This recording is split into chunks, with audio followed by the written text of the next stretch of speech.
Welcome to the show. Today I want to talk to you about pawns, specifically creating your own custom pawns for your game. Now there's a lot of companies, Paizo and some other ones out there that have a lot of great options for pawns. But sometimes you just can't find that perfect one for your character or a particular monster.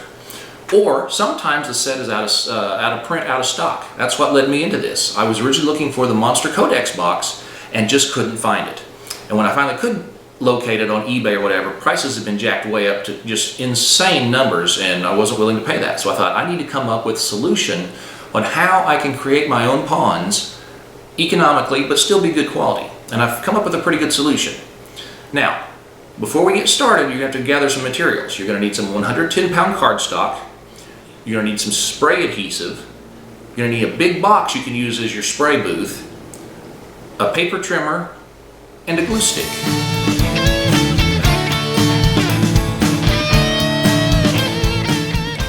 To create the graphic portion of your pawn, it's as simple as printing Paizo's PDF page, or if you want to create your own, you just need the right graphic software, the artwork, and there you go. I personally use an old copy of Adobe PageMaker, and I've created templates so that my pawns are the same size as the Paizo pawns. For instance, the small pawns measures 13/16 by 1 1/8 inch, or that's 20 by 29 millimeters. The medium pawns are 1 1/8 by 1 7/8 inches, or 29 by 46 millimeters. Large pawns come in at 1 7/8 by 2.5 inches, or 48 by 63 millimeters. And finally, the huge pawns are 3 by 3 7/8 inches, or 76 by 98 millimeters. If you want to add a name to your pawn, it's real easy to drop in a text box here at the bottom.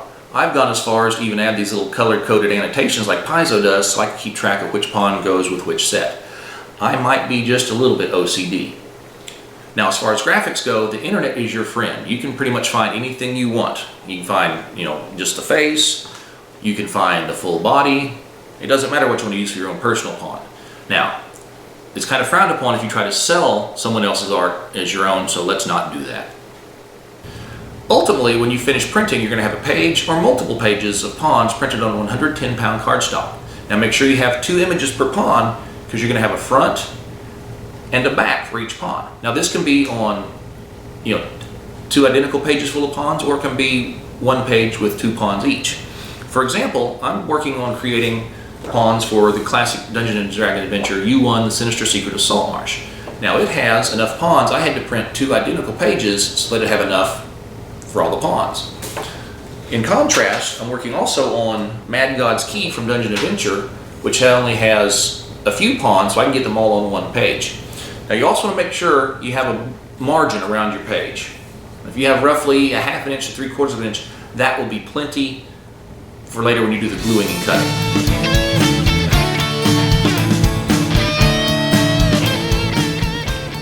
Each of my homemade pawns consists of 6 layers of 110-pound cardstock, or 2 3-layer stacks, which approximates the thickness of a Paizo pawn. This is where the spray adhesive comes in. Oh, and you want to do this in an outside or well-ventilated area. Otherwise, you're going to get spray glue on stuff you don't want it to get on. Trust me.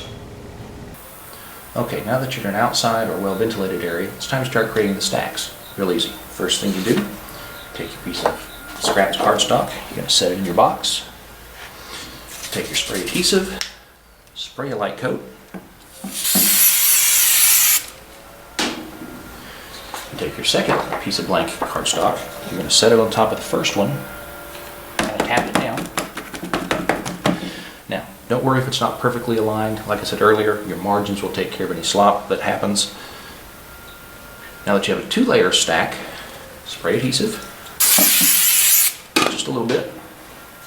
Now you take your printed page. Again, set it in there. It's not perfectly lined up, not a big deal. Tap it down. You now have a 3-layer stack. You're going to set that aside. Continue with the next one. Piece of cardstock.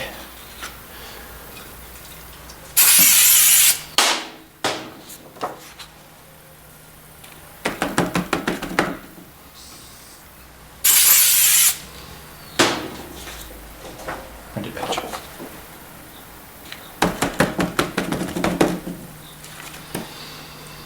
When you start to get stacks done, when you stack them up, you want to kind of put them a little offset so you can be able to tell which layer is which. You're not peeling stacks apart.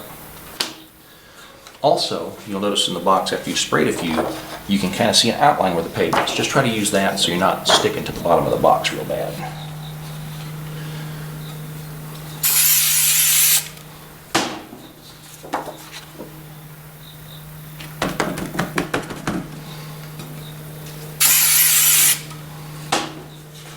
Page 2, salt marsh.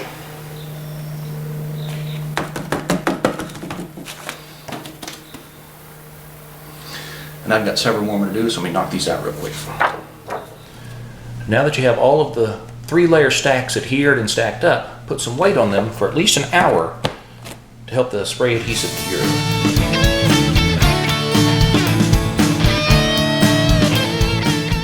Alright, now at this point you should have a series of 3-layer stacks of your homemade ponds, and it's time to trim. Now if you'll notice, you can see the 3 layers right there. They're not perfectly lined up because I've got plenty of margin. Same with this one, plenty of margin. The lines are not lined up straight. That's fine, like I said earlier. Now, when it comes time to trimming, I'm going to recommend you use something like this, a nice paper trimmer. I use this one by Fiskars, because if you attempt to do this with a pair of scissors, you're going to get angry because it's hard to cut straight, and your hands are going to hurt because you get 3 layers of cardstock. Now all you do, it's real easy. You use this line, the borders for your ponds to trim. It's nice and simple. Just do it. This is my group for Mad God's Key. Set that aside. I trim kind of into groups.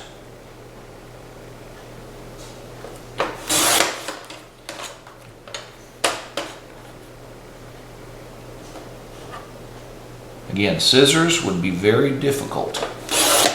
I tried that and learned it the hard way.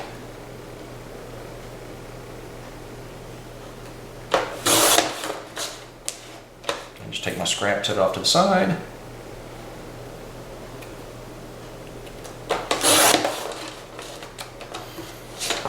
Let me just do these, show you what I do as I get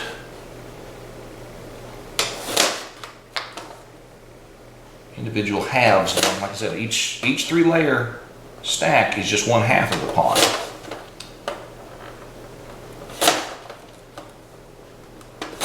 And as I get halves done, I set them aside till I have the matching top piece. Like these right here, those 2 are done.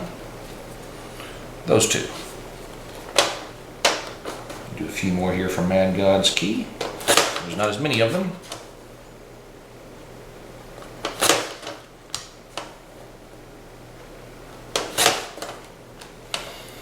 Another reason I do these in 2 halves is trying to get, printed back to front easily. Well, it's not easy. It's hard to get unless you know your printer is going to print specifically, perfectly back to front. So I do it in 2 halves so I can glue them. It's a little more forgiving.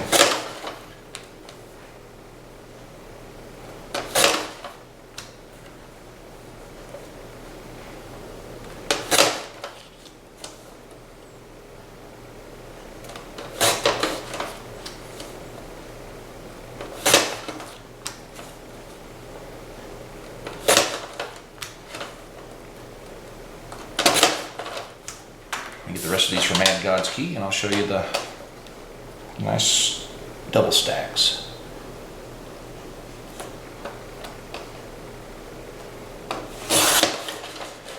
And yes, I could use generic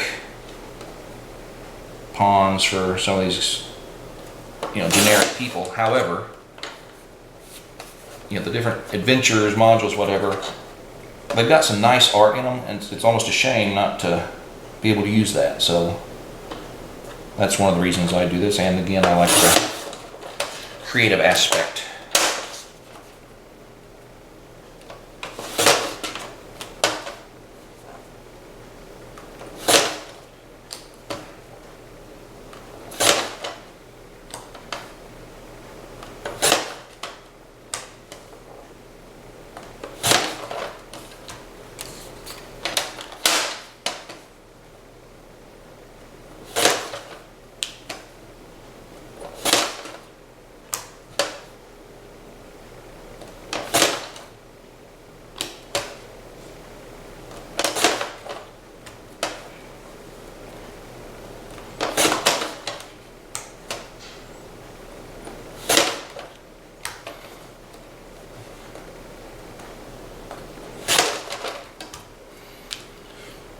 So when you get your two halves, it's real easy. You'll be gluing them together. That'll be the next step. So you've got a nice front and back. All right, I'm going to trim just a few more, and then we'll get to the glue in here in just a moment.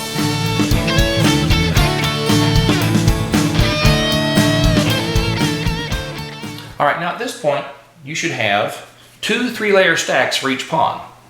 The pawn on one side, blank on the other, obviously. It's time to glue them together. Real simple.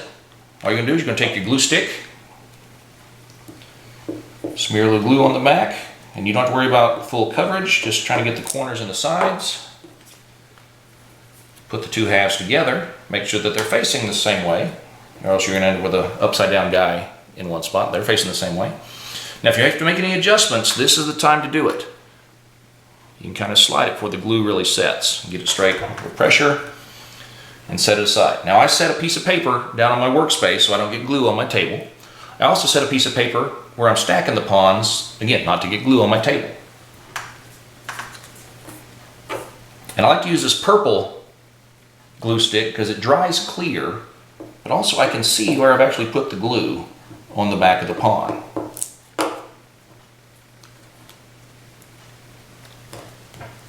Mash it down. If you get a little slop, just kind of wipe it off. Now I've filled a whole page of pawns, so I'm just going to put another piece of scrap paper on top of it, separate them, because I'm going to put weight on these a little bit later. I just do a few more. I did a few before I turned on the camera, so you didn't have to watch me make a bunch of pawns. Mash them together. Try to wipe off if there's any excess. And again, that purple glue will dry clear. And they're pretty strong. It's kind of almost surprising how strong they are when you get 6 layers of cardstock glued together. They're very sturdy.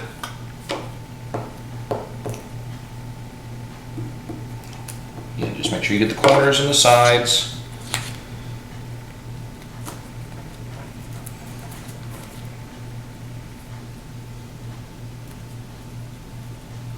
See, it turns out pretty well. I make sure, again, they're facing the right direction.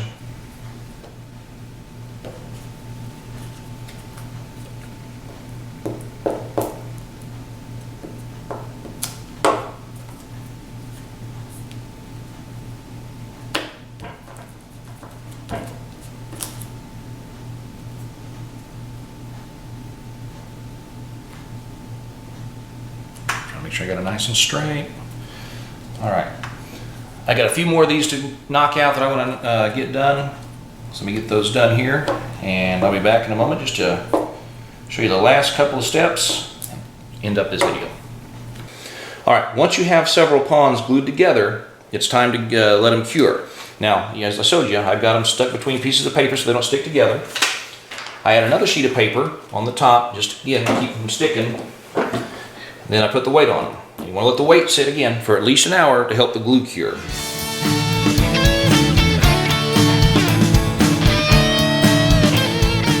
All right, now we're ready for the big reveal. Very carefully take the weight you've been using off of your stack of pawns, and then also very carefully take the paper separating each layer of pawns off. You know, some of the pawns may stick in case some of the glue seeped out, but if you pull them very gently off the paper, they'll come off, not a problem. I've made hundreds of these and never had an issue. Now, once you have these done, you have in front of you your homemade pawn, just exactly what you want, be it an NPC or a PC or a monster. And the beauty is they are the same size as piezo pawns. If you follow the directions, the sizes I gave you, they will work perfectly. Small, medium, large, huge, they're all going to be the right size. And what's really nice is you can use some of that great artwork that comes from, be it classic modules or adventure paths, or what have you, and they are going to look great. They're going to fit in with your table. Now you'll notice mine are not rounded off like the piezo ones, and that's because I tried to round them off one time and ended up breaking the corner cutter I bought from a scrapbook store. So if you want to round them off, great, you can give it a shot. I, however, don't have any problem having the square corners. They look great on the table. Players love them. It really adds a lot, and they're cheap, like I said from the get-go. They're inexpensive. Now, I hope this video has been educational. I hope it's been inspirational. Go ahead and subscribe and like if you feel like it. I'd appreciate it because I've got some other things coming down the line I'm looking forward to putting out. But again, thank you for watching. I hope you have fun making pawns and you have a great game ahead of you.